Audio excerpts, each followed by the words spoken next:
You know what's really weird? Having a government back. What the f***?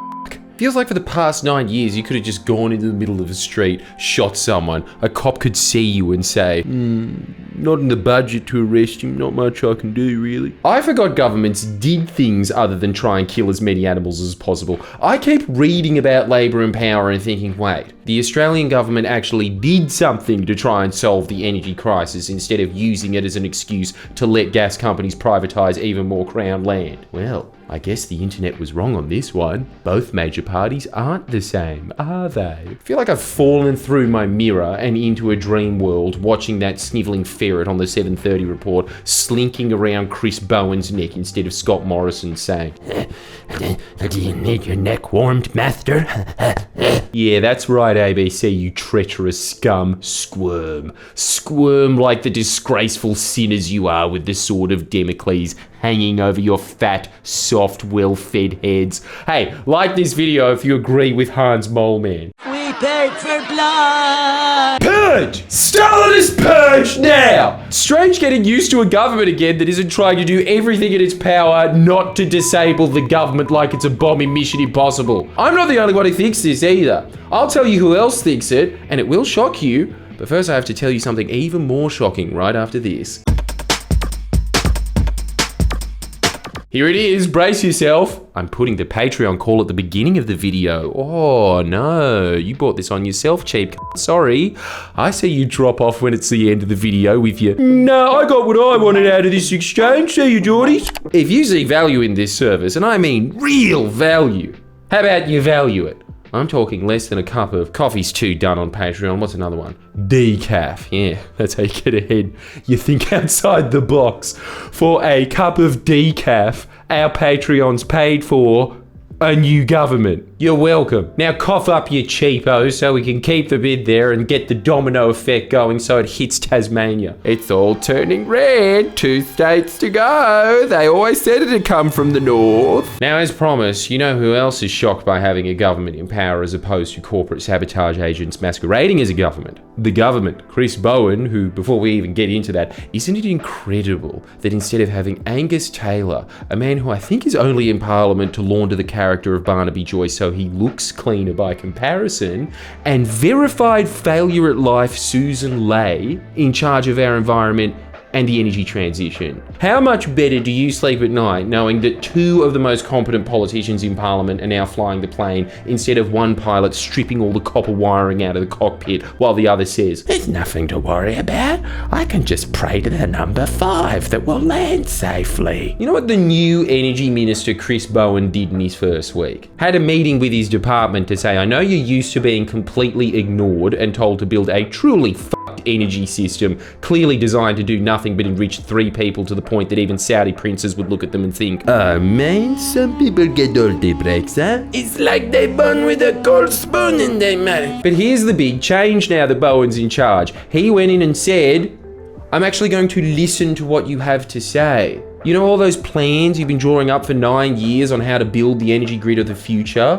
Say no more, I know. You want us to chuck them in an aging coal plant to extend its life just a little bit longer. No, he asked to see them. Can you imagine what went on in their mighty nerd heads? It must have been like after you watched Top Gun and went to your cousin who knows too much about fighter jets and asked him if those scenarios are possible. Excited to the point of being psychotic. Basic government duties like, oh, the Liberals privatised all the gas in the eastern states so we don't have enough for our own citizens. Bam! Energy market operator now has the power to store gas. Or as Romney would say, energy independence day 1. Oh, the previous Liberal government deliberately tried to frustrate the states from meeting up and discussing how we're going to get more renewables into the grid and transition away from gas to hydrogen.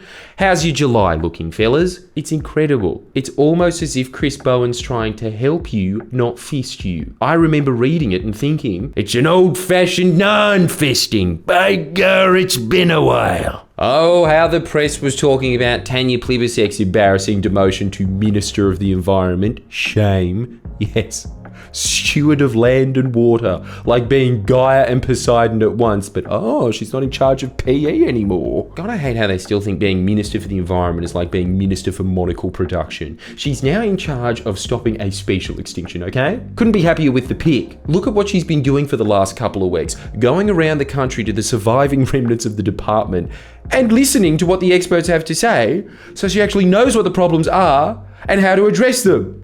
You know what that's called? Concern. That is a stark change to Susan's schedule of 9 a.m, lobby for developers to make me even more powerless just in case I ever grew a spine to ironically protect some jellyfish, heaven forbid. That's her morning spent, but thankfully now that she's made herself redundant, still wants the paycheck though, she can spend the afternoon getting around to reading the secret language of birthdays. In contrast to Tanya's first week, where she learned how seahorses are being rehabilitated, technology to invest in to increase the efficiency of recycling, what did Susan spend her final weeks doing? Giving millions of dollars as Environment Minister to the fucking rice industry, which, and this is true, will, quote, enable Sunrise to bring new manufacturing capability to Australia and increase onshore production of its popular microwave rice pouch range. She got it the wrong way around. She's paying them to be in a Sunrise ad. Did she know she was Minister for the Environment? She honestly thought she was Minister for Rice Divination, didn't she? I see a microwave rice pouch range in Sunrise's future. What Environment Minister on earth has ever done that? When I look at all the huge environmental catastrophes hurtling at us on one of the driest countries on earth, my immediate thought is, I hope the Environment Minister makes sure the many bachelors that will be inhabiting the cheap apartments built on koala habitat that she approved have access to a slightly more convenient and popular way of making rice. Not even her biggest call, no, not by a mile. She made sure that she would have the swan song literally to end all swan songs. It's just before she left, Susan, this was her last chuck at the basketball hoop in the final 2 seconds of play. She scrapped the recovery plans for 176 species from going extinct. I told you killing things was the previous government's top priority. Last dying breath. I go down. I'm taking you with me, Taz. Now there's a buzzer beater. You know what's sad though? After tracking their environmental performance over the last 9 years, that wasn't shocking to me. What was shocking is we now have an environment minister who said, actually, I think we're going to keep those 176 plans, thank you. What? What am I going to complain about for money now? That's Labor for you. No concern for everyday Aussie job. Why are they only concerned with jobs and not job? Penny Wong doing something very uncouth as Minister for Foreign Affairs, dealing with affairs in foreign countries, as opposed to doing fuck all. What a concept, eh? Going over to our island neighbours and not for a holiday. Just to say, hey Fiji, you know how the Libs deteriorated relations with the Solomon Islands so much they signed a security pact with China? Can you not do that? Okay. What? No one ever asked. It was the biggest, most complicated defence crisis we've faced since World War II under the Liberals. They pretended like they were playing some sort of holographic chess, only this time it's not a game. When in reality, they were obviously too busy calling Ray Hadley about being frank with China to call Frank. Remember when Kevin Rudd rang up Pfizer and said, yo, can we have more of dat? And the CEO said, yeah, okay. And we thought, holy crap, how are the Liberals so incompetent that not a single one of them in the entire government thought to do that? Just imagine that basic level of human competence now happening in every department in the government every day. Someone in there who is actually trying to run a department as opposed to running it into the ground. Case in point, the Liberal NDIS Minister Linda Reynolds, who apart from trying to privatise massive chunks of the NDIS, I don't know what she did to fill her days apart from mod Scott Morrison's fan page, otherwise known as her Facebook page. Saw that Scott Morrison likes curries obviously, so she tried making the the world's biggest curry, it seems. Notice me, senpai. While Linda Reynolds seemed to be figuring out how to kick as many disabled people off the scheme as possible,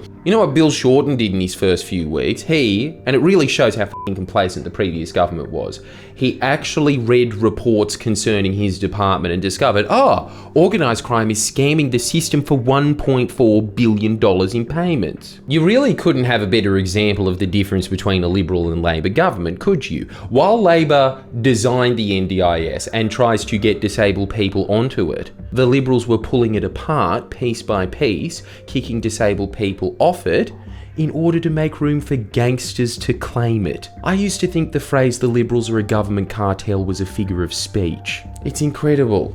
Labor haven't even been pushing anything big yet. You have to give them time. Sorry, that takes a little longer than a couple of weeks. They're doing the bare minimum of what an actual government does. And yet after 9 years of endless implosion, doing the bare minimum, i.e. an environment minister that doesn't hand out millions of dollars to cup rice, is exceptionalism. You're only saying that because you don't have the gift of foresight. You didn't see what I saw in those rice grains. Yeah, well, you're right about that, Susan. I didn't see you as the potential Deputy Prime Minister. Hey, what can I say? It's a broad church and there's not many members left. Anyway, like and subscribe, and seriously, consider signing up to Patreon. And by consider, I mean do it. And I'll see you next time. Please share and comment below. Comment.